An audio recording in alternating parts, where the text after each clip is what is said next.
did you know? Two recurring visitor animals, a giraffe named Gracie and a camel named Sahara, are both said to be female in English translations of the Animal Crossing games. However, in the Japanese games, they're both males and have effeminate mannerisms. It's likely that this change was made to avoid controversy outside of Japan.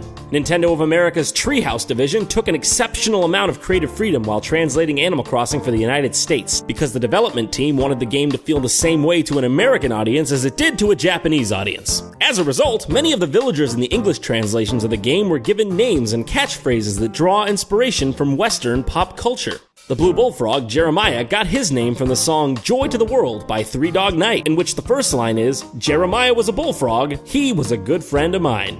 It's been said that Boomer the Penguin is named after Battlestar Galactica character Sharon Boomer Valeri. His default clothing is of a pilot, and his catchphrase is human, supposedly a reference to the human-Cylon War that is the main plot of Battlestar Galactica.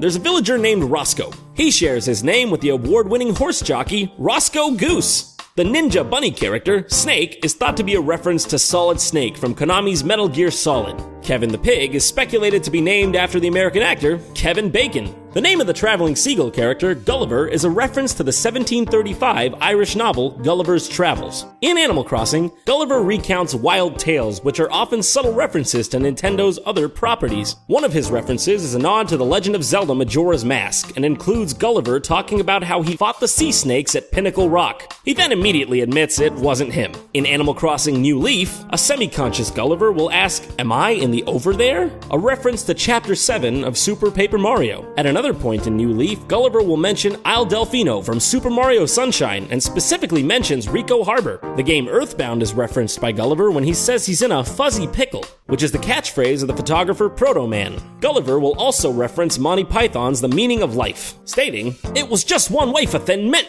but I was already so full. Oh, my stomach! I'll never forgive that waiter!" The face and hair of playable human characters in the Animal Crossing series are not randomly generated like many other features in the game. They're actually preset and based on how the player answers questions at the beginning of the games. There are actually more villagers designed for the first Animal Crossing game than there were Pokemon in the first Pokemon game, a whopping total of 218. Because the 6 starting villagers are chosen at random when a new save is created, the probability of 2 games beginning with the same 6 villagers is just a slim 0.02%. Animal Crossing New Leaf bumps the number of villagers up to 333, leaving a mere 0.018% probability. The traveling salesman Red, who's known for selling overpriced items and counterfeit paintings at his illicit furniture store Crazy Reds, is partially based on Japanese folklore. Kitsune, or foxes, are often portrayed as tricksters, and are thought to have magic abilities such as the power to temporarily turn useless items like twigs and leaves into money. Japanese folklore also says tanukis use leaves to transform. It's likely that this is why furniture purchased at Crazy Reds or Tom Nook's store show up as leaves in the player's inventory, then magically transform into furniture when placed in a house. The guitar-playing dog, also known as KK Slider, is directly based on Animal Crossing music composer Kazumi Totaka, and it's also why he has a similar name in the Japanese version of the games, Totakeke. Kazumi Totaka is famous for inserting his own secret song into almost every game he composed music for, and Animal Crossing is no exception. Totaka's song can be heard by entering KK Song as a request for KK Slider's live performance. Totaka's song can also be found in Animal Crossing City Folk. When the player is prompted to enter the name of their town at the beginning of the game, Cap'n will begin to whistle the tune after about 2 minutes. In Animal Crossing New Leaf, Cap'n will whistle Totaka's song while transporting players to the Wi-Fi tropical island.